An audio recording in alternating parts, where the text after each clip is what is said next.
বিশ্ব চ্যাম্পিয়ন চীনের প্রতিদ্বন্দ্বীকে হারিয়ে ইতিহাস গড়লেন ভারতীয় গ্র্যান্ডমাস্টার ডি গুকেশ।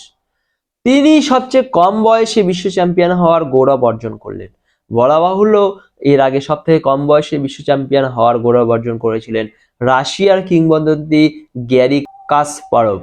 আরেক কিংবদন্তি বিশ্বনাথন আনন্দের পর গুকেশ দ্বিতীয় ভারতীয় যিনি বিশ্ব চ্যাম্পিয়ন হলেন।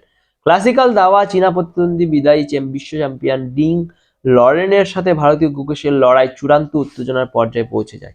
কে হবেন বিশ্ব চ্যাম্পিয়ন নির্ধারিত হতে অপেক্ষা করতে হয় 14 গেম পর্যন্ত। 53তম চালে বড় ভুল করলেন চীনের দাবাড়ু। শেষ পর্যন্ত গুকেশের চালের কাছে নতি স্বীকার করলেন তিনি।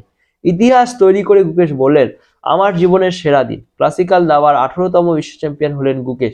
সেই সঙ্গে গর্বিত করলেন মাতৃভূমি ভারতকে। প্রমাণ করে দিলেন বিশ্বনাথন আনন্দের দেশ আগামী দিনে আরো বিশ্ব চ্যাম্পিয়ন দাবাড়ু জন্ম দেবে। গুকেশের গর্বিত গোটা ভারত। অভিনন্দন বিশ্ব চ্যাম্পিয়ন ডি গুকেশকে।